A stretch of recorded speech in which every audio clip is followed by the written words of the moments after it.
Hey everyone, welcome to Music Theory for Electronic Musicians, Part 5.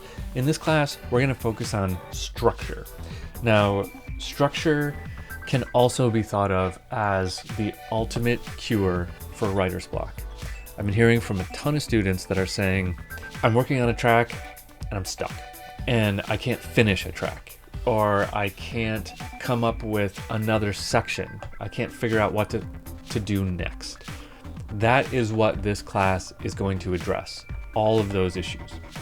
We're going to analyze some tunes. We're going to look at when we're here in a song, what comes next. So we're not going to look so much at harmony, although harmony and chords and things will play a role in that because we have to decide what to do with our harmony, and that's one option that we can consider is how to change up our harmony.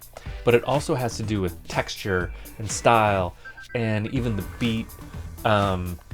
There's all kinds of elements to it. So what I'm going to do is walk you through how we think about form and structure in a tune.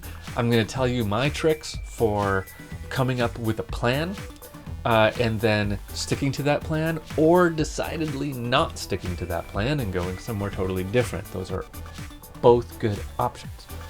This is all an element of music theory. Form and structure is something that you always study in music theory, whether it's traditional music theory or not.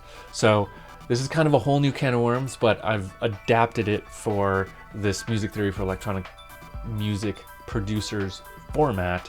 And I think it's really going to help all of you that are having trouble finishing a track, coming up with new tracks. And even if you aren't one of those people that's having trouble coming up with stuff, this is a great class to examine how you're making tracks and how other people make tracks so that you can maybe achieve a certain sound that you've been looking for. So, that being said, please jump in. Let's get started.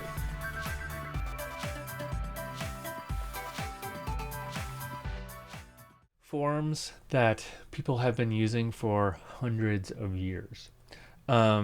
Some of these are the most basic kind of forms. Some of them are a little more complicated. But what I really like about them is that there's a reason these have been around for hundreds of years. Like, they work. The genre doesn't matter. Like, yes, Mozart used this same form in his piece, or, in a symphony or something like that, but you can use it in a techno track and it's going to work. Like, this is just how humans like to hear things. They like to hear things in certain patterns, right? We like to hear something and then okay, the next thing, the next kind of parameter that I would look at is density. And another way to think about this is texture. So with density, what I mean is how much that's happening. Imagine that waveform, right? That waveform is nice and thick. Can I thin it out without affecting the volume? So far in this class, we've been talking about form and structure as it applies to the whole track. Now I want to zoom in a little bit and talk about form and structure as it applies to a melody. Now,